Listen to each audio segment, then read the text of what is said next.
哎呦！你继续境界。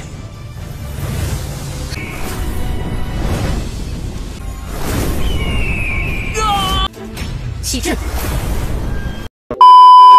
Guys, gimana kabarnya? Baik kan? Tentunya dong. Kembali lagi di channel kesayangan kita, yaitu Movie Klonal. Kali ini Mimin mau bawa cerita Donghua yang dijamin bakal seru abis yang berjudul Lord of Ancient Godgrave. Sedikit sinopsis, suatu hari Ling Feng sedang memadatkan martial soul di Lin Mansion. Dia tidak mengira saat baru saja mengembangkan martial soul pedang ke dalam bentuk yang belum sempurna. Tunangannya Ji Man Yao mengambil kesempatan untuk mengambil martial soul-nya, dan dia hampir muntah darah dan mati. Hampir ya guys ya, hampir, bukan mati. Pada saat yang sama, roh Lin Feng memasuki tanah pemakaman para dewa. Wanita misterius di tanah pemakaman memberitahu Lin Feng bahwa dia bisa mendapatkan kekuatan dan pengetahuan seni bela diri yang sangat besar dengan melenyapkan dewa-dewa kuno yang dimakamkan di sini. Di dunia nyata, Lin Feng yang semula tuan muda dari keluarga Lin tidak lagi dihormati oleh para pelayan karena dia kehilangan martial soul pedangnya. Mereka mengincar Lin Feng kemana-mana. Bahkan saat adik perempuan Lin Feng yaitu Ling Xing'er sakit, mereka tidak mau membantu. Tidak sampai Lin Feng menggunakan kekuatan yang dia peroleh dari tanah para dewa pemakaman untuk mengalahkan praktisi jiwa kaisar alias Lin Yuhong. Orang-orang dari keluarga Lin mengubah sikap mereka terhadap Lin Feng. Di sisi lain, karena Lin Feng gagal mengendalikan kekuatan yang baru diperoleh dengan baik, dia membunuh Qin Xiao yang bertarung dengannya. Qin Xiao adalah cucu dari tetua keluarga Qin dan selalu disukai oleh para tetua. Sekarang Qin Xiao terbunuh, keluarga Qin selalu tidak terima. Mereka berlari ke rumah keluarga Lin dengan marah dan bertanya kepada klan Lin untuk menyerahkan Lin Feng. Oke, tanpa berlama-lama langsung saja kita gas ke alur ceritanya. Let's go.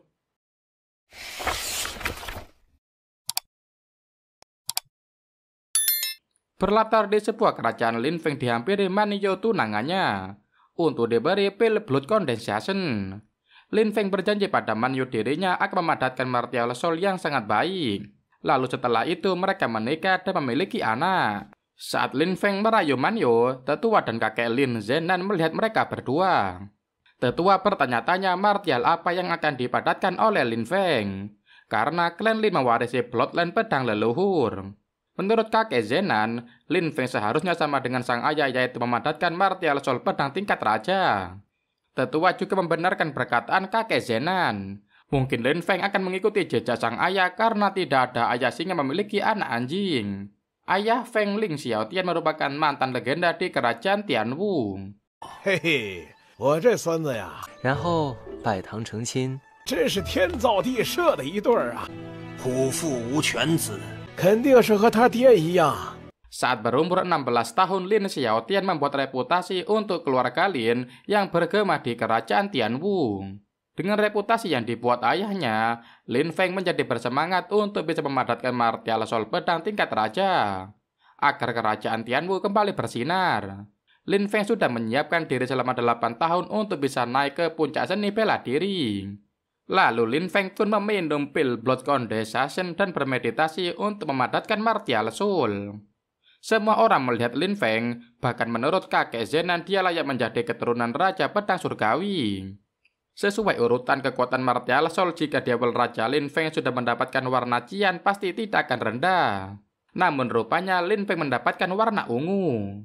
Tapi Lin Feng tidak berpuas diri hanya dengan mendapatkan warna ungu. Dia meningkatkan lagi kekuatannya hingga muncul cincin martial soul. 你继续境界。天佑我孙呐！哎呦，然凝聚了第8等级黄金武魂，剑武魂。哎呦，太好了！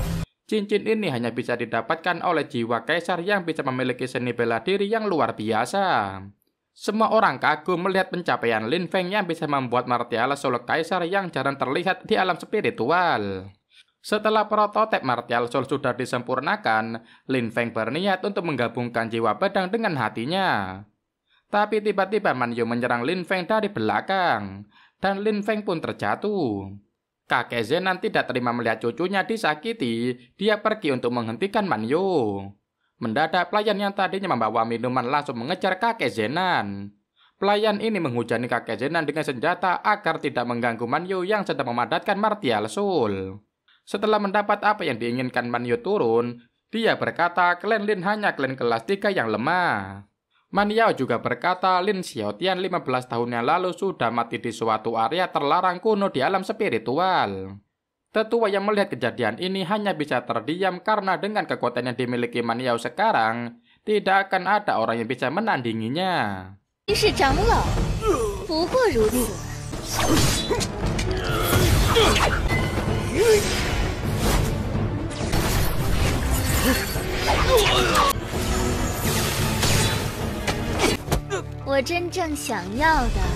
Lalu Man Yu pun pergi begitu saja meninggalkan Lin Feng yang tidak berdaya. Di antara nyata dan mimpi, keluarga Feng menyala. Seseorang berkata Poenik Nirvana bangkit dari kubur. Lin Feng telah membangkitkan Bloodline Poenik dan menjadi pemilik tempat pemakaman. Ternyata yang dialami Lin Feng adalah kenyataan. Dia sudah mulai sadar dan sudah ada di pemakaman para dewa kuno. Saat Lin Feng meyakinkan dirinya ini bukanlah kenyataan, datang seorang wanita cantik yang membenarkan perkataan Lin Feng bahwa ini adalah kenyataan. Wanita itu berkata Lin Feng adalah penguasa makam ini, jadi dia bebas untuk datang dan pergi. Tapi Lin Feng menolak untuk menjadi penguasa makam karena dirinya adalah putra kebanggaan keluarga Lin di Tianyan. Wanita ini menjelaskan bahwa itu adalah tempat para dewa kuno dimakamkan. Mereka tidak boleh keluar dari makam sepanjang waktu. Lalu wanita ini mengajak Lin Feng untuk melihat api poeniknya yang sudah mulai redup. Dan para dewa akan memberinya masalah jika api poenik redup. Tapi Lin Feng acuh dan merasa ini tidak ada hubungan dengan dirinya. Menurut si wanita, darah Lin Feng bisa membangkitkan kekuatan Bloodline Poenik. Maka dari itu secara otomatis dia menjadi pemilik makam. Keuntungan yang didapat Lin Feng jika dia menjadi penguasa makam adalah saat para dewa iblis surgawi keluar dari makam. Lin Feng dapat membuat terobosan seni bela diri dan mengubah takdir. Wanita ini membaca pikiran Lin Feng bahwa wanita bermarga reci membuat obsesi Lin Feng semakin dalam. Lin Feng pun kesal karena laki-laki wanita ini membaca pikirannya. Untuk mengubah takdir yang terpenting memurnikan makam dewa untuk api poenik. Selama Lin Feng memadatkan api sejati poenik dan menggabungkannya di tanah pemakaman dewa dengan arai Zuchen melenyapkan sisa jiwa para dewa. Lin Feng mulai berpikir jika sudah banyak orang yang mencari makna mendalam dari bela diri yang ditinggalkan oleh para dewa kuno dan mengorbankan diri, namun dirinya dengan mudah mendapatkan banyak makam untuk dimurnikan. Akhirnya Lin Feng pun bersedia, tapi dia tidak memiliki kekuatan. Wanita ini berkata bahwa kekuatan sebenarnya berasal dari diri sendiri. Karena Bloodline Poenik Feng sudah terbangun hanya bisa menyempurnakan makam dewa saja. Tapi jika Lin Feng bisa menghancurkannya, maka dia bisa memperoleh beberapa pengetahuan selama hidupnya. Mendengar perkataan senior, Lin Feng sangat bersemangat. Dia meminta seniornya untuk mengajarinya. Tapi senior meminta syarat untuk itu. Senior mengambil sebuah kantong dari tubuh Lin Feng. Senior itu meminta Lin Feng untuk menyuapinya. Dan saat memakannya, senior melayang-layang merasakan kenikmatan dari makanan tersebut. Ternyata itu adalah biji bunga osmanthus yang akan diberikan pada Siang Er. Setelah mendapatkan apa yang diinginkan, senior pun membimbing Lin Feng. Dia berkata saat memurnikan api poenik, harus mengontrol pusat arai Zuchen baru bisa mulai memurnikannya.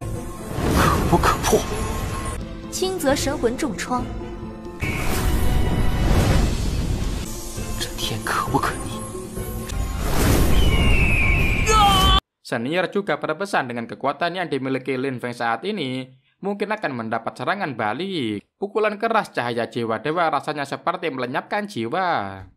Lin Feng merasa tubuhnya sangat panas saat memurnikan makam. Senior berkata Lin Feng bisa menyerah jika tidak kuat. Tapi karena tekadnya untuk mendapatkan seni bela diri dari para dewa surgawi, dia bertahan dan sebagai penguasa makam Lin Feng akhirnya bisa mengendalikan burung api poenik. Senior berkata Lin Feng telah lolos ujian. Kini Lin Feng bisa mencoba untuk masuk ke pemurnian makam.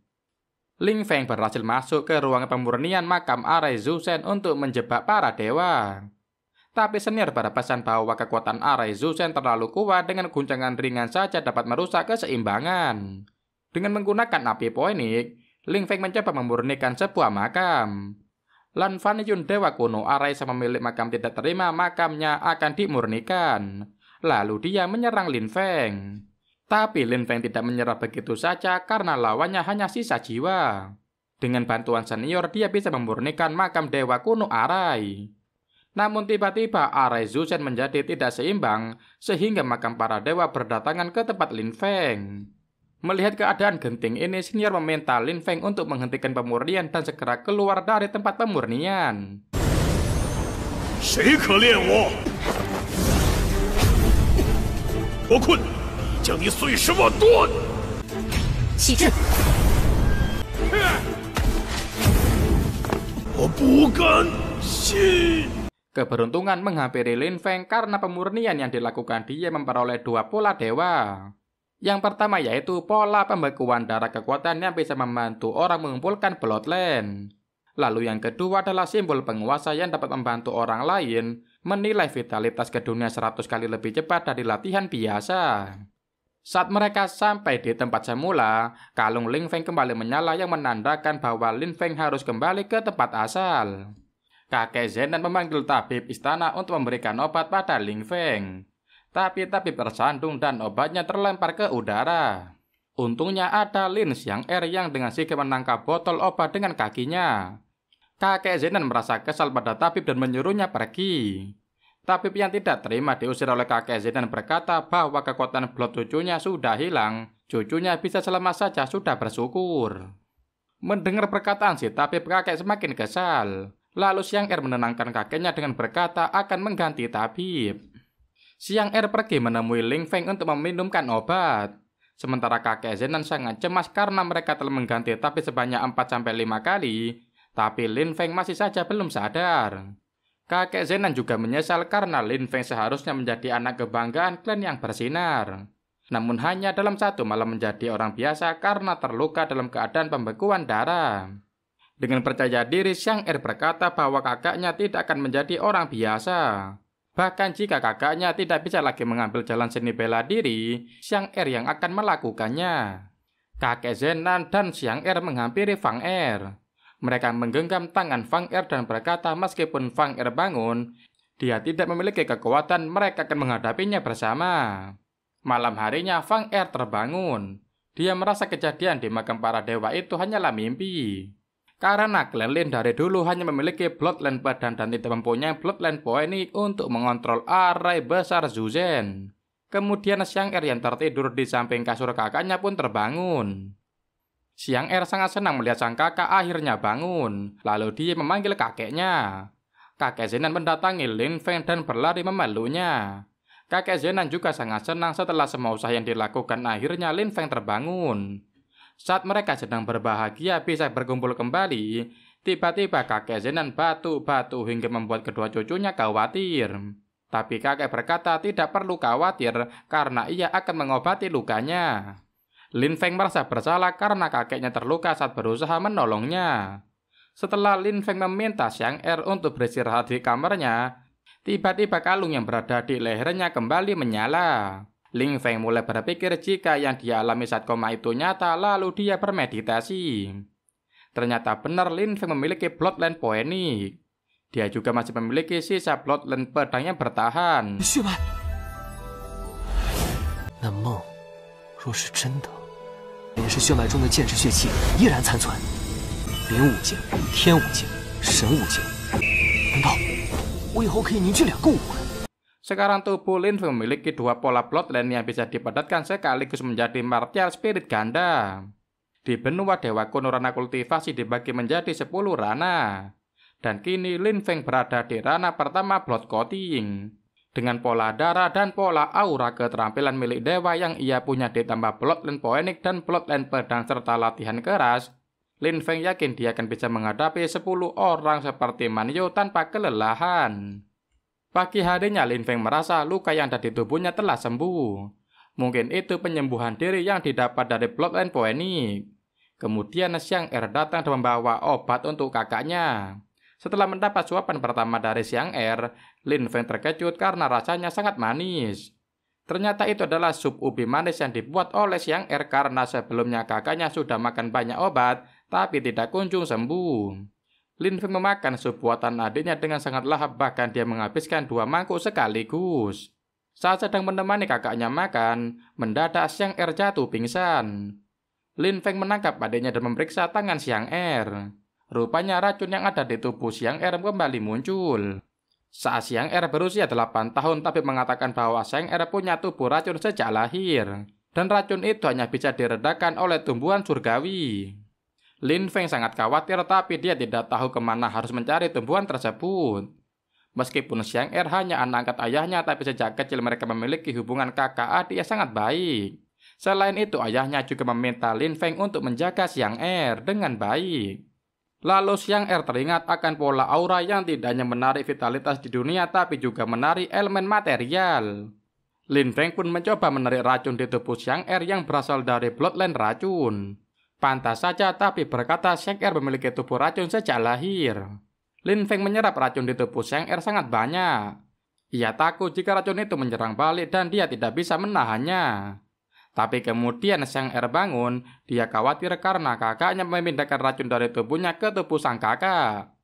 气铭文，牵引。妹妹体内这毒应该也能牵引，牵引天地元气，还能衍生物质元素。难怪医师说妹妹是天生毒体。 Lin Feng pun memberitahu Xiang Er bahwa dia mempelajari metode rahasia yang dapat menekan racunnya. Dengan metode itu, Lin Feng janji ke depannya dia akan menjadi praktisi bela diri terbaik dan akan menyingkirkan racun di tubuh Xiang Er. Lalu Lin Feng meminta Xiang Er untuk beristirahat. Sementara dia akan mengambil obat untuk mendetoksifikasi racun yang ada di tubuhnya. Lin Feng datang ke tempat penjualan bahan-bahan obat. Orang-orang di sana membicarakan raut wajah Lin Feng yang sangat buruk karena material spiritnya diambil oleh kekasihnya. Tapi Lin Feng tidak terpancing dengan omongan orang-orang di sekitarnya. Dia tetap berjalan menemui pemilik toko. Di hadapan pemilik toko, Lin Feng menyampaikan tujuannya untuk meminta bahan obat rumput surgawi. Tapi pemilik toko tidak memberikan karena sudah banyak keluarga Lin yang mengambil jatah obat bulan ini. Bahkan pemilik toko tidak akan lagi mendistribusikan bahan obat dan perbekalan untuk klan Lin. Lin Feng pun bertanya alasan pemilik toko tidak mensuplai bahan obat untuk klan Lin. Menurut pemilik toko, serigala kuat karena kekuatan setiap serigala berkumpul menjadi satu. Tapi begitu seekor serigala kehilangan kemampuan berburunya, dia hanya akan memberi serigala lain. Dan Lin Feng adalah orang yang dianggap tidak bisa berburu dan membebani klan Lin. Bahkan pemilik toko juga menganggap Lin Feng sebagai sampah karena kehilangan martial spirit di tahap pertama. Pemilik toko juga mulai mempertanyakan Xiang Er yang hanya seorang anak angkat. Mendengar perkataan pemilik toko tentang adiknya membuat Lin Feng marah. Tapi tiba-tiba datang seorang laki-laki cucu dari tetua ketiga Lin, yaitu Lin Yuhong. Yuhong merendahkan Lin Feng dan memanggilnya sampah. Tapi Lin Feng tidak diam saja, dia balik menghina Yuhong yang hanya menerobos tingkat kedua. Lin Feng yang tidak ingin memperkeruh keadaan, dia hanya ingin mengambil apa yang menjadi haknya. Karena 25 tahun yang lalu saat berperang, sang ayah telah memberikan banyak harta surgawi pada klan Lin. Pemilik toko tidak mau menyerahkan apa yang diminta Lin Feng begitu saja. Karena dia menganggap berkat kultivasi klan Lin, ayah Lin Feng bisa menjadi terkenal. Kemudian Lin Feng dan pemilik toko pun terlibat perdebatan sengit, hingga membuat orang-orang di sekitar membicarakan mereka. Beberapa orang memihak pemilik toko dan beberapa yang lain memihak Lin Feng. Setelah mendengar orang-orang membicarakan mereka, pemilik toko memutuskan akan memberikan rumput surgawi jika Lin Feng bisa mengalahkan orang-orang yang ada di toko. Yuhong orang yang maju pertama untuk mengolok-olok Lin Feng dan menantangnya. Lin Feng yang tidak ingin direndahkan pun menerima tantangan dari pemilik toko. Dan jika menang, dia minta untuk diberi 10 rumput surgawi. Mereka telah bersiap di halaman untuk mengadu kekuatan. Orang-orang membicarakan bahwa Lin Feng hanya akan mempermalukan diri sendiri jika kalah. Pertempuran pun dimulai. Yuhong mengawali dengan material spirit pedang yang telah dipadatkan. Dia mengeluarkan sebuah pedang yang diarahkan ke tubuh Lin Feng. Tapi dengan tekadnya, Lin Feng berhasil mengembalikan itu dan hampir saja mengenai Yuhong. Merasa dipermalukan, Yuhong pun kembali mengeluarkan Three Sword of Fin miliknya. Dia menghujani Lin Feng dengan pedang kaisar. Lin Feng terluka pada serangan pertama, dan saat serangan kedua dia mengeluarkan pola darah yang bisa menahan dan merendahkan kekuatan serang orang lain. 第二式疾风斩！哎呀，是黄阶剑气！我绝不能就此退缩。是，不如我，看我疾风三剑，一风不灭！ Masih dengan kekuatan martial spirit, Yu Hong memberikan serangan bertubi-tubi pada Lin Feng. Sedangkan Lin Feng-nya tidak memiliki kekuatan martial spirit mulai kewalahan. Dia hanya bisa menahan dan menghindari serangan Yu Hong. Karena serangannya sangat kuat, tubuh Lin Feng jatuh ke tanah dan pedangnya terpental. Saat itulah Yu Hong mengeluarkan Wind Blast Slash yang dipadatkan untuk menyerang Lin Feng. Lin Feng berhasil bangkit dan mengambil pedangnya. Tapi dia sudah dikelilingi oleh pusaran angin Yu Hong. Orang-orang meminta Lin Feng untuk menghentikan pertarungan karena khawatir dengan keadaan Lin Feng. Tapi Lin Feng masih bertahan dan tidak akan menyerah. Dia berhasil menahan serangan Yu Hong dengan pola darah. Hal ini membuat semua orang heran karena serangan barusan tidak bisa mengalahkan seorang praktisi di Blood Clothing Realm secara langsung. Yu Hong mengerahkan semua martial spiritnya untuk dipadatkan. Sedangkan Lin Feng memadatkan Bloodline Pointing miliknya. Dengan Bloodline Pointing-nya, Lin Feng bisa mengalahkan Yu Hong dan membuat orang-orang terkejut. Bahkan pemilik toko yang seorang praktisi di Kunino Martial Realm saja hampir melewatkannya. 全部凝聚！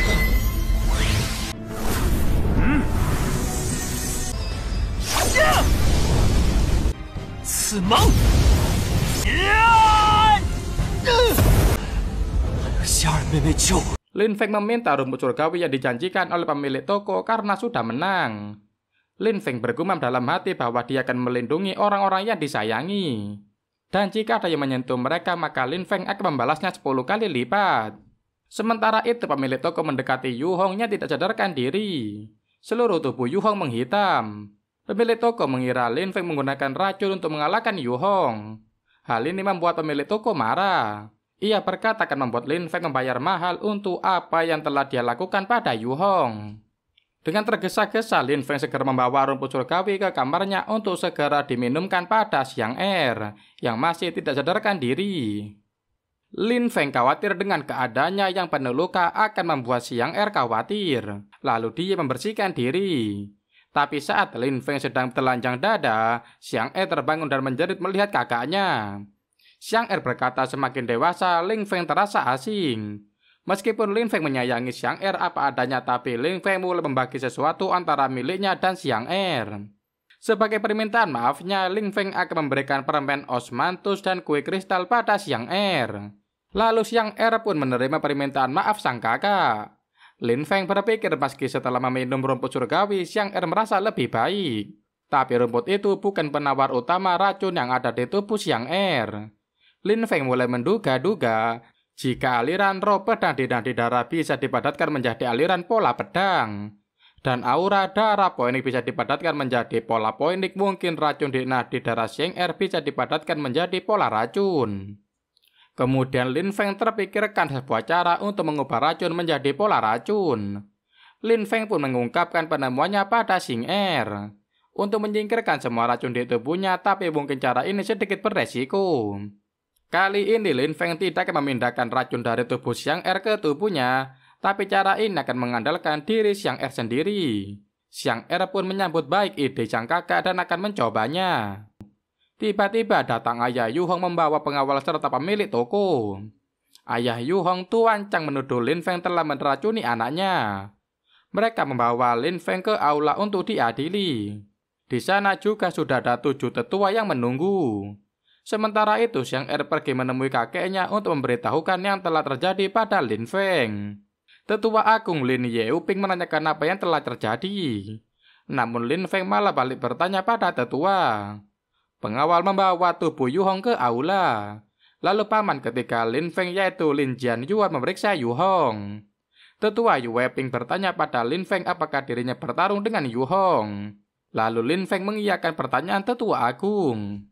Kemudian pemilik toko menceritakan bahwa saat pertarungan Lin Feng dan Yu Hong, secara diam-diam Lin Feng meracuninya dan banyak saksi mata yang melihat. Lalu Lin Feng memberikan klarifikasi bahwa saat pertarungan Yu Hong menggunakan kekuatan martial spirit. Sedangkan Lin Feng yang tidak memiliki martial spirit hanya mencoba yang terbaik untuk melawannya. Mendengar perkataan Lin Feng, Tuan Chang marah karena bukannya menyesali perbuatannya, Lin Feng malah menfitnah orang. Tuan Chang berkata bahwa Lin Feng adalah orang mati yang martial spiritnya dicuri dan akan mati. Lin Feng pun berusaha menjelaskan, tapi kakek Yu Hong menyela dirinya. Kemudian tetua menimpali bahwa pertarungan mematikan di klan dianggap tidak setia, melanggar para tetua dan tidak berbakti. Bahkan tetua juga menganggap tindakan Lin Feng ini jahat dan kejam, terlalu terobsesi dan tidak bijaksana. Selain itu, tetua juga merasa jika Lin Feng hanya mempermalukan klan, maka dari itu mereka akan mengusirnya. Tapi meski begitu, Yu Hong masih bisa diselamatkan dan Lin Feng bisa dibebaskan dengan syarat Valkyrie Order miliknya harus diserahkan ke klan. 不对，哪里出了问题？ 中使毒，视为不义；族内死斗，视为不忠。不过，他那块武神令也得交给氏族。 Lalu Lin Feng akhirnya mengerti kenapa Yu Hong tidak diberi penawar obat dan menunggu hingga dirinya datang. Lin Changxiong melihat putranya seperti ini tapi masih bisa duduk santai.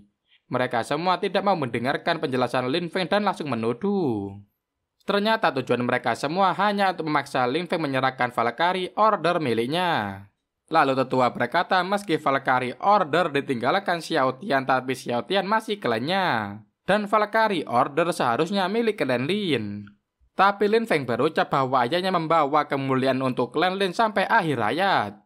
Mereka tidak hanya melupakan jasa lamanya, bahkan mereka mengakui kalau semua itu milik klan. Paman Jian Yuan berusaha untuk menenangkan Lin Feng agar tidak kasar pada tetua. Tetua berkata jika Lin Feng sekarang tidak bisa lagi memadatkan martial spirit, dengan Valkyrie Order di tangannya tidak akan berguna, maka dari itu lebih baik diserahkan pada klan. Valkyrie Order ini nantinya tidak akan diberikan pada tetua Yeu Ping, tapi akan diberikan pada jenius dari klan Lin. Lalu tetua bersumpah mulai hari ini yang berumur kurang dari 18 tahun bisa memperebutkan Valkyrie Order dan yang terbaik akan mendapatkannya. Token ini merupakan satu-satunya tiket untuk memasuki kolom dewa kuil Valkyrie. Tidak peduli betapa lemah orang itu, setelah berendam di kolom dewa, level martial spirit bisa ditingkatkan ke level lebih tinggi. 皆可以角逐武神令，给我林氏一族真正的天才。 竟然说出如此本末倒置之语！你无法再凝聚武魂， 绝不可能！ 放肆！ 武魂等级都能再升一阶。 Tapi Lin Feng keke tidak mau menyerahkan benda peninggalan ayahnya. Tetua yang merasa kesal menyerang Lin Feng dengan martial pedang. Tapi martial spirit tetua ditahan oleh kakek Zenan yang datang tepat waktu. Tetua Yue Ping meredam kemarahannya karena kehadiran kakek Zenan. Satu-satunya orang yang punya martial spirit tingkat 4 di keluarga Lin. Lalu kakek Yu Hong menunjukkan keadaan cucunya pada kakek Zenan. Saat itu juga Chang Xiong berlari menghampiri anaknya sambil menangis. Dengan tegas kakek Zenan berkata bahwa Yu Hong baik-baik saja. Genuine martial realm melawan orang yang tidak memiliki martial spirit tidak akan membuatnya seperti ini.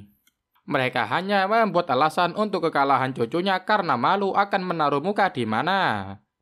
Tetua Agung berkata ini adalah keputusan bulan dari para tetua. Meski begitu kakek Zenan tetap tidak terima karena mereka hanya menggunakan hukum keluarga untuk menindas cucunya. Jika mereka masih ingin memperebutkan Valkyrie Order, maka harus bersiap-siap menghadapi kakek Zenan. Kakek Zenan memadatkan martial spirit pedang dengan kemampuan roh pertama. Dia meminta orang-orang yang ada di sana untuk menyerangnya, tapi mereka semua hanya tertegun melihat kemampuan kakek Zenan. Bahkan tetua agung yang menggunakan martial spirit untuk menahan pedang Zenan pun tidak bisa. Mereka semua kewalahan menghadapi martial pedang milik kakek Zenan. Melihat itu, Feng bertekad untuk bisa berkembang agar bisa melindungi orang lain. 受重伤，竟还 先与老夫一战！少拿什么长老家法来压我！ Kakek Zenan berkata bahwa anaknya Lin Xiaotian telah memberikan kontribusi yang luar biasa untuk kuil sebagai imbalan atas 20 tahun kejayaan klan Lin. Tapi sekarang mereka malah ingin merebut Valkyrie Order dari putranya. Bagi siapa saja yang ingin menyakiti cucunya, mereka akan mendapatkan 10 kali lipat balasan dari kakek Zenan. Tetua Agung dan seluruh orang yang ada di aula pun batu akan perkataan kakek Zenan. Setelah semua tetua pergi, kakek Zenan batu udara. Hal ini membuat Jian Yuan merasa khawatir. Kakek Zenan marah pada Yuan. Jika dia tidak datang tepat waktu, mungkin orang-orang di sana akan mengambil Valkyrie order dari Fang Er. Tapi sebagai paman ketiga, Yuan hanya membiarkan orang-orang di sana mengganggu Ling Feng. Hal ini membuat ayahnya kecewa. Paman Yuan pun pergi. Setelah itu kakek Zenan kembali batu udara. Feng merasa jika kakeknya terluka parah karena serangan wanita tua Ji. Lalu dia terpikir untuk pergi ke makam dewa untuk mencari metode penyembuhan bagi kakeknya. Mereka pun pulang. Saat di perjalanan, Feng menceritakan apa yang terjadi padanya dan Yu Hong. Lin Feng bertanya kenapa kakek Zenan tidak menyalakannya. Kakek Zenan pun menjawab menggunakan racun memang salah. Tapi jika itu adalah salah satu cara untuk mengalahkan musuh dan melindungi diri bukanlah masalah. Lalu Lin Feng menunjukkan bahwa dia telah memadatkan pola pedang lagi. Itu membuat kakek Zenan dan Xiang Er senang. Karena semua orang berkata tidak mungkin tapi Lin Feng dapat melakukannya. Malam harinya Lin Feng bermeditasi untuk pergi ke makam dewa. Dia memanggil senior dengan kue kristal yang dibawanya. Tidak lama senior pun datang dan langsung mengambil kue yang ada di tangan Fang Er. Lalu Fang Er bertanya cara yang cepat untuk memurnikan makam. Karena terakhir kali mereka mampir mengacaukan arai pembentukan makam dewa. Sambil sibuk makan, senior berkata bahwa memurnikan makam dengan cepat adalah hal yang mudah. Dengan kekuatan Bloodline Poenik, kekuatan jiwa serta 3 aspek Poenik Flame untuk dikembangkan dan ditingkatkan untuk menyeimbangkan kekuatan arai makam dewa. Kekuatan Bloodline dapat membantu mengaktifkan arai. Kekuatan jiwa memungkinkan menggunakan kekuatan arai, dan Poenik Flame dapat memurnikan kekuatan roh yang tersisa. Dengan kekuatan Bloodline miliknya, Fang Er bisa terus mengaktifkan dengan pola darah. Hanya saja kekuatan jiwa dan Poenik Flame Fang Er belum tahu cara untuk memulainya. Lalu senior melihat sebuah makam dewa bernama Dewa Yansen. Jika Fang Er memurnikannya maka dapat meningkatkan kekuatan jiwa dengan sangat cepat. Fang Er pun bergegas untuk segera memurnikan makam Dewa Yansen. Tapi senior mencegahnya karena menurut senior saat ini Fang Er terlalu lemah, pasti akan diserang balik olehnya. Menurut senior, Fang Er masih harus belajar dulu cara berkultivasi Poenik Flame. Dengan Bloodline Poeniknya, Fang Er bisa mulai memurnikan dengan cara menyerap api, sehingga meningkatkan Poenik Flame dari waktu ke waktu. Senior memiliki beberapa pelatihan. Dia memberikan teknik Nenpat Nirvana pada Fang Er, mengambil api surgawi sebagai pemicu pembakar tubuh Poenik. Berlatih teknik Nenpat Nirvana sangat berbahaya, tapi jika Fang Er berhasil, dengan begitu dia memiliki kesempatan untuk sepenuhnya mengendalikan arai Zunsen. Tapi sebaliknya jika gagal dalam 20 tahun dia akan dihancurkan oleh hukuman dewa. Untuk belajar teknik ini membutuhkan 3 jenis api Abnormal Flame, Heavenly Flame, dan Genuine Flame. Senior meminta Fang Er untuk berlatih keras, setelah itu dia pergi meninggalkan Fang Er. Lin Feng bingung kembali ke tubuhnya, dia bingung harus menemukan jenis api lainnya dari mana. Mendadak dia teringat ada pegunungan Tianyan di dekat kota Tianyan. Mungkin Abnormal Flame ada di sana. Tapi besok Fang Er harus pergi ke pavilion Qianji membeli pena pola juga pedang. Karena tanpa kekuatan dia akan selalu ditindas. Lalu tangan Fang Er mendapatkan pola pemadatan. Rupanya bloodline-nya terus-menerus dipadatkan. Dengan begitu kedepannya pasti mampu memadatkan martel spirit tingkat tinggi. 别处处受气，我必须加紧修炼了。之后定能凝聚出高级武魂。后来天岩镇附近有个天岩山脉。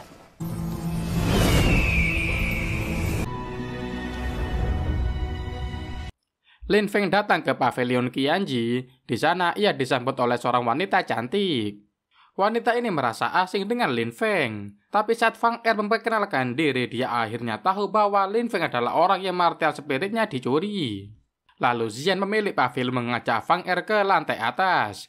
Di sana ada sebuah pena pola harta karun tingkat kuning dengan harga 100 batu kristal. Langsung saja Fang Er memutuskan untuk membeli dan memberikan batu kristal pada Zian. Setelah itu Fang Er berkeliling ruangan sambil melihat benda-benda yang ada. Lalu dia melihat sebuah pedang yang sangat megah. Itu adalah pedang Burning Flame Sword dari reruntuhan kuno pegunungan Tianyan. Itu adalah pedang harta karun bumi, tapi sayang sudah rusak dan nilainya sudah menurun. Feng Er merasakan di dalam pedang itu ada Gunenu Flame. Meskipun rusak, dia tetap membelinya karena mungkin bisa diperbaiki. Zian yang melihat Feng Er menginginkan pedang itu memberikan harga 1000 batu kristal. Tanpa babi bu, Feng Er langsung membayarnya. Namun uang Feng Er masih kurang 100. Dia meminta diskon pada Zian. Tapi Nona Zian tidak mau dan meminta hal lain sebagai bayarannya. Rupanya Zian menginginkan kalung Feng Er. Saat Zian menyentuhnya, tiba-tiba pedang Burning Flame Sword menyala. Orang-orang berkata Feng Er adalah sampah, tapi bagaimana bisa dia mempunyai aura Bloodline yang membuat Zian terkejut. Feng Er sendiri juga heran, dia menerka mungkin pola spiritual mengumpulkan Genuine Flame dari pedang tersebut. Feng Er mencoba pedangnya dan mengaktifkan martial spiritnya. Lalu pedang itu mengeluarkan api yang sangat kuat. Menurut Zian, kekuatan itu seharusnya bukan sesuatu yang dimiliki oleh orang yang martial spiritnya dicuri. Dan juga Liotinnya menyimpan kekuatan tersembunyi. Karena tertarik dengan Feng Er, wanita ini melepaskan pedang Burning Flame Sword untuk Feng Er dan kekurangan 100 batu dia anggap sebagai pertemanan. Feng Er bergumam dalam hati, dengan kekuatan Genuine Flame pada pedang tersebut dia akan bisa berlatih teknik Ninpat Nirvana. Saat Feng Er berpamitan pada Zian, datanglah King Xiao bersama teman-temannya. Mereka juga mengolok-olok tentang martial spirit Feng Er yang dicuri dan menyebutkan sebagai sampah tak berguna. King Xiao adalah salah satu dari 3 klan di kota Tianyan yang merupakan cucu dari tetua klan Qin. Keluarga Qin beberapa tahun terakhir ditekan oleh klan Lin dan menjadikan hubungan antara kedua keluarga sangat tidak baik. King Xiao rupanya juga tahu bahwa Feng Er memiliki Valkyrie Order. Xiao merasa ada yang salah saat melihat Feng Er membawa pedang yang di dalamnya mempunyai elemen api yang jika diperbaiki akan sangat bagus. Feng Er melihat Xiao dan teman-temannya begitu saja. Tapi kemudian Xiao berkata Feng Er boleh pergi asal dia memberikan pedangnya. Zian mencoba menengahi perdebatan antara Feng Er dan Xiao, tapi masih saja teman Xiao memancing emosi Feng Er dengan membawa tunangannya yang telah mencuri martial spirit Feng Er. 我林峰的东西又岂是你能？想走可以，剑留下。还请你们莫要惹事。难怪你未婚妻也看不起你。林峰少爷有了家人婢。 Hal ini membuat Feng Er tidak terima. Dia mengklarifikasi bahwa dirinya bukanlah sampah. Dan jika Xiao masih ingin pedang miliknya, maka Xiao harus bisa mengambilnya sendiri. Merasa diremehkan, Xiao pun menantang Feng Er untuk bertarung. Tapi mereka tidak akan membuat masalah di pavilion Qianji. Xiao ingin melakukannya di arena tempur. Kini Xiao sendiri sudah berada di Genuine Martial Realm yang telah dipadatkan martial spiritnya. Sedangkan Lin Feng berada di Blood Clothing Realm tanpa martial spirit. Meski begitu, Feng Er tetap menerima tantangan Xiao. Lin Feng dan Qin Xiao telah bersiap di arena. Feng Er juga sudah menebak bahwa tujuan Qin Xiao mencari masalah dengannya adalah untuk mendapatkan Valkyrie Order. Qin Xiao mengeluarkan martial spirit Red Scale Python martial unik dari klan Qin. Lalu dia juga mengeluarkan pedang emas merah yang merupakan pedang harta karun peringkat misterius. Dengan semua kemampuan Xiao, Feng Er memperkirakan bahwa kekuatan Xiao hanya sedikit di atas Lin Yuhong. Semua orang yang melihat meremehkan Lin Feng yang hanya membawa pedang rusak. Meski begitu, Lin Feng tetap memakainya. Dia menyerang Red Scale Python dengan pedang Burning Flame Sword. Ular itu hancur, tapi itu bukanlah akhir. Percikan Red Scale Python ini membuat tubuh Lin Feng terluka. Dia merasa serangan Qin Xiao terlalu berbahaya dan ingin menghentikannya. Ternyata perhitungan Lin Feng salah. Dia jauh lebih kuat dari Yu Hong.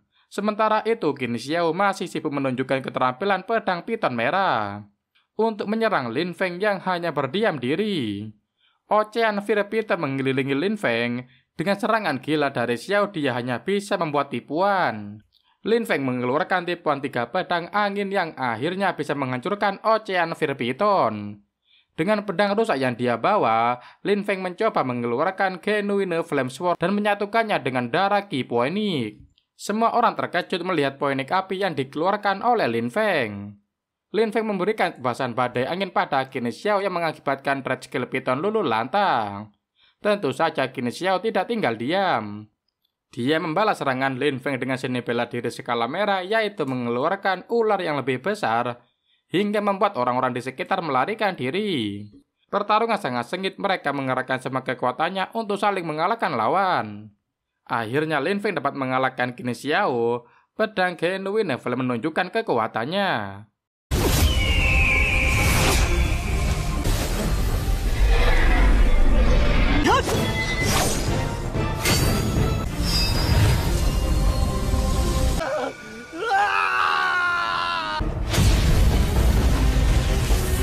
Xian dan tetua kagum dengan kemampuan Lin Feng yang bisa membangkitkan genuine flame di dalam pedang api.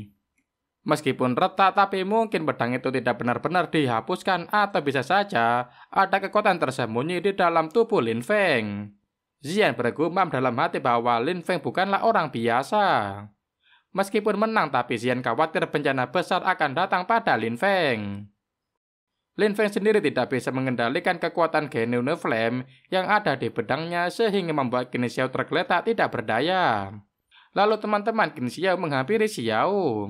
Mereka berkata pada Lin Feng bahwa keluarga Qin tidak akan membiarkan Lin Feng lolos begitu saja.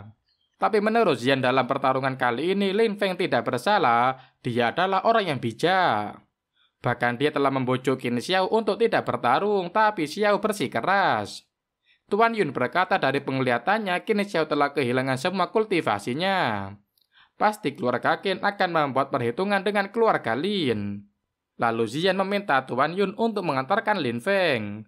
Mendengar itu Tuan Yun sedikit kaget karena Xian terkesan ingin melindungi Lin Feng.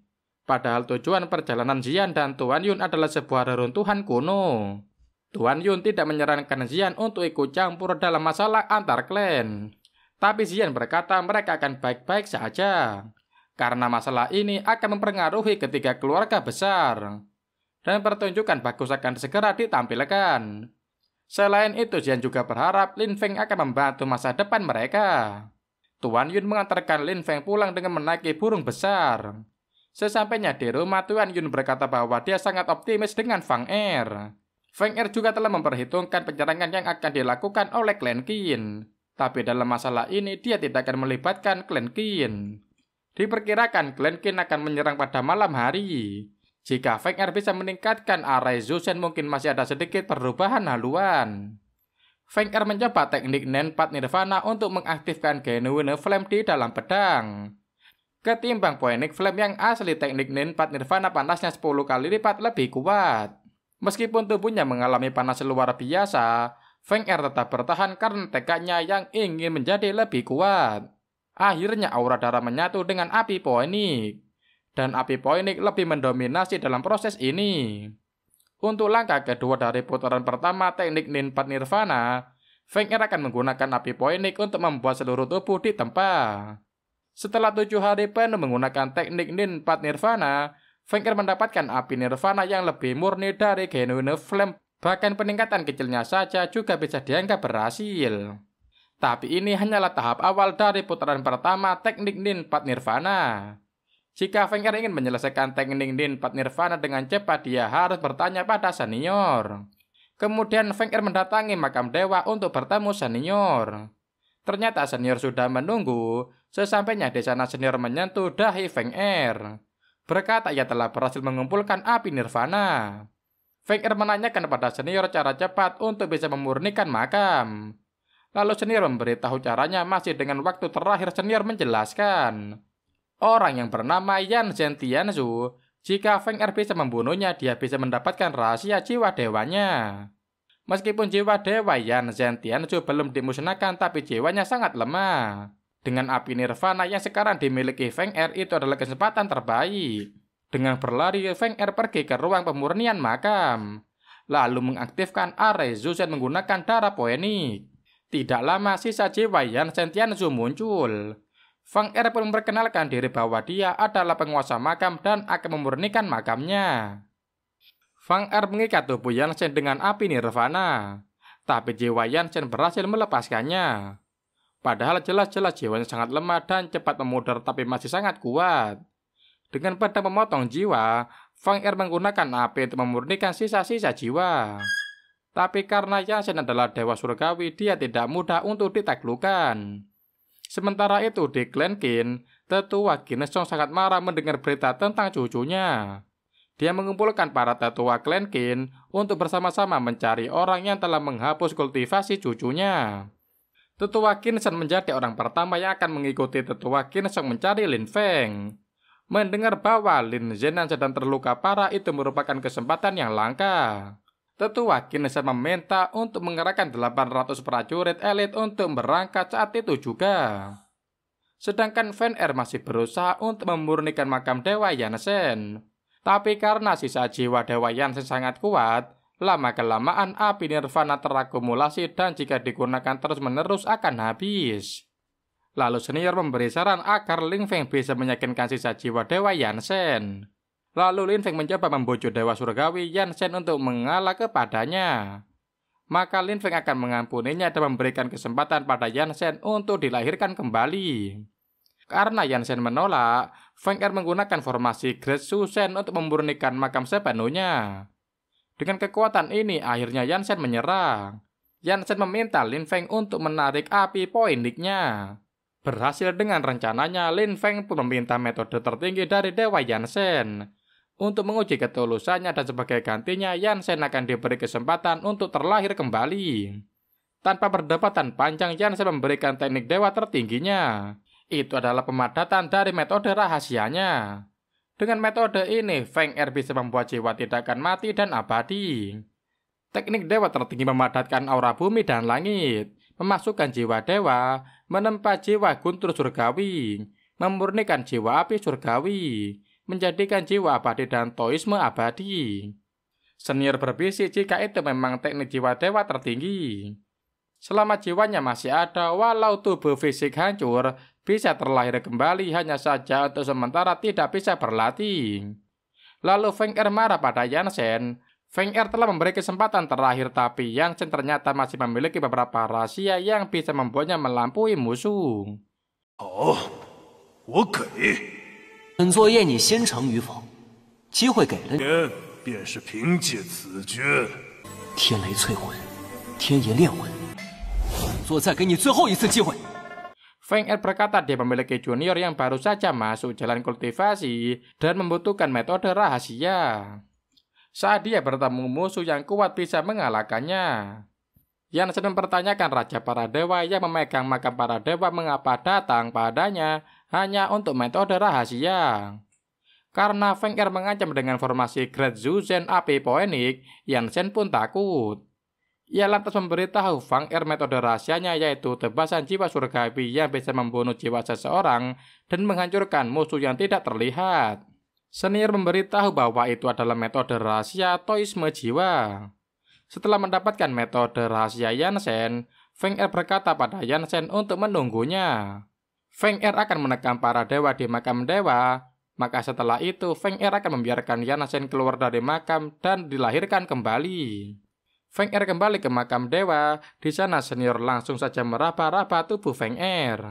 Rupanya senior ingin memastikan di tubuh Feng Er memang benar ada api nirvana yang meningkatkan api poenik. Dengan kemampuan yang sudah ada, ditambah teknik yang baru saja Feng Er pelajari dari Dewa Surgawi, maka sangat mungkin untuk melampaui musuh. Senior meminta Feng Er untuk berlatih dengan keras. Mungkin dalam waktu dekat dia bisa mendapatkan kembali Martial Spirit. Mendengar saran dari seniornya, Lin Feng sangat senang.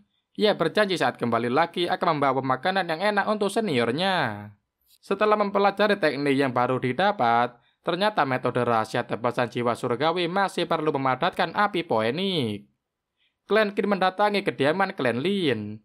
Qin Sheng meminta Lin Zhenan untuk menyerahkan Lin Feng padanya. Jika tidak, mereka akan memusnahkan klan Lin. Tetua Yue Ping bersama para tetua yang lain bertanya tentang penyebab kemarahan klan Qin. Lalu kakek Yu Hong menceritakan bahwa beberapa jam yang lalu, Lin Feng bertarung dengan Qin Xiao dan sekarang kakeknya datang untuk membalas dendam. Yue Ping meminta orangnya untuk membawa Lin Feng ke aula dan memberitahu kakek Zenan tentang apa yang dilakukan cucunya. Pengawal Yue Ping mendobrak pintu kamar Lin Feng. Dia membawa Lin Feng yang masih bermeditasi. Lin Feng telah dibawa ke aula. Tetua memastikan pada Lin Feng apa betul dia adalah orang yang melukai Qin Xiao dari klan Qin. Dengan gentleman, Feng Er pun mengiyakan, juga mengklarifikasi bahwa mereka bertanding di arena. Feng Er hanya mencoba yang terbaik karena jika dia tidak melawan, maka dia yang akan kehilangan kultivasi. Meski begitu, tetua tetap marah. Dia berkata bahwa Lin Feng adalah cucu patriark tapi tidak menjadi teladan dalam keluarga, dan sebaliknya malah membuat masalah di mana-mana. Para tetua yang lain memprovokasi bahwa Lin Feng tidak pantas menjadi bagian keluarga Lin. Dia hanya membuat honor yang seharusnya dikeluarkan sejak lama. Lalu Feng Er berkata kalau para tetua tidak memberikan jawabannya bijak dan hanya ingin membersihkan hubungan. Meskipun Feng Er adalah cucu dari patriark, tapi dia tidak bisa berbuat seenaknya dengan membuat masalah di mana-mana. Belum selesai tetua berbicara, seseorang datang masuk membawa kabar buruk. Dia menyampaikan pesan bahwa jika klan Lin tidak segera menyerahkan Lin Feng, maka klan Qin akan menjatuhkan klan Lin. Karena kakek Zenan tidak kunjung datang, salah seorang tetua memberi saran agar mereka menyerahkan Lin Feng untuk merendahkan emosi Qin Song. Tanpa berpikir panjang, Yuan Ping langsung setuju. Dia meminta pengawal untuk menyeret Lin Feng keluar dan memberikannya pada klan Qin. Keputusan Yue Ping ini membuat Lin Feng kecewa. Mereka bahkan tidak memahami masalahnya dan begitu saja mengorbankan orangnya untuk merendahkan amarah musuh. Feng Er tidak menyangka tetua klan Lin yang bermartabat ternyata hanya orang-orang lemah yang tidak kompeten. Ucapan Lin Feng memancing emosi Yue Ping. Dengan kesal, Yue Ping berkata tanpa perlindungan klan Lin, Feng Er bukanlah siapa-siapa. Para tetua bersiap mengeluarkan martial spirit mereka. 7 tetua ini berada di spirit martial realm. Feng Er hanya bisa mencoba menggunakan formasi Zuzhen. Kemudian kakek Zenan datang. Yue Ping mengadu pada Zenan bahwa Lin Feng telah menyerang Qin Xiao. Karena perbuatan Lin Feng ini, klan Qin membawa 800 prajurit untuk menyerbu klan Lin. Oleh karena itu, Yue Ping tidak punya pilihan lain selain membawa Lin Feng pada klan Qin untuk meluruskan masalah pemahaman. Kakek Zenan marah, dia tahu alasan sebenarnya akan membawa Lin Feng adalah untuk meredakan amarah Qin Song. Para tetua mencoba menenangkan kemarahan kakek Zenan.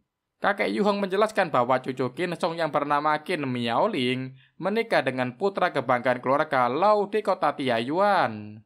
Mereka takut jika masalah ini juga menyinggung klan Luwu Shaotian.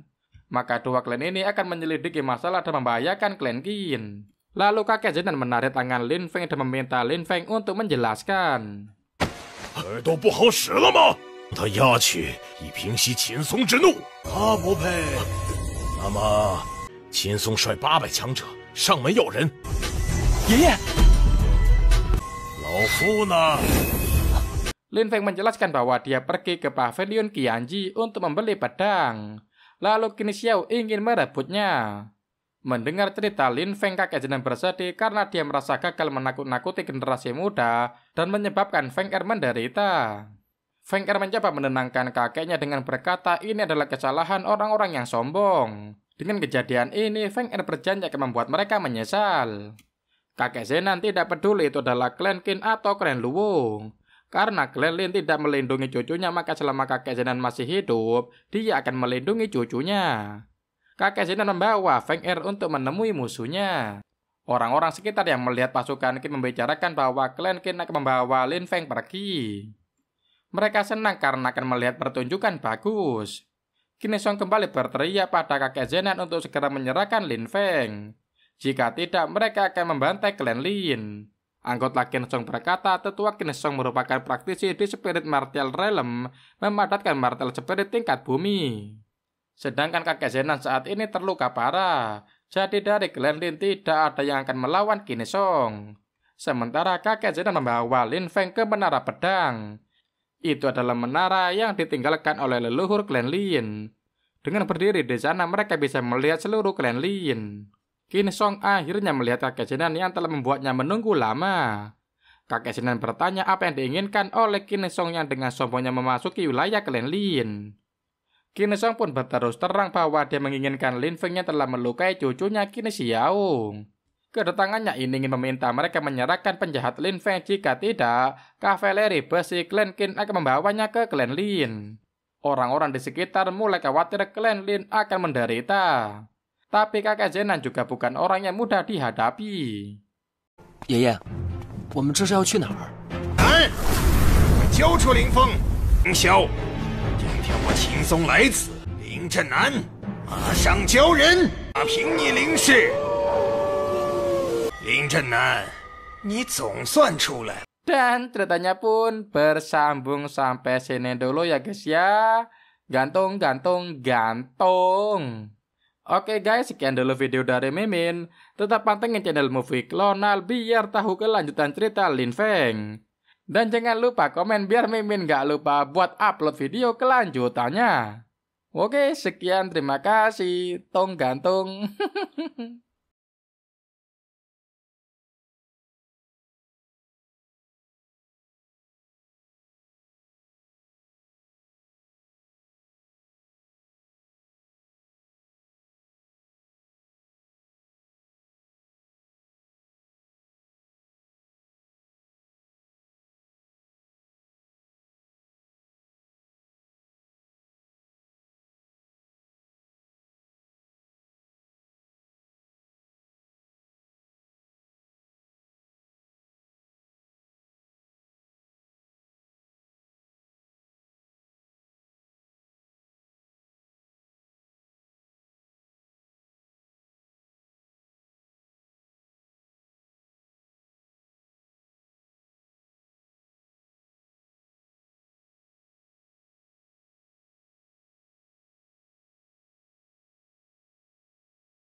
别处处受气，我必须加紧修炼了。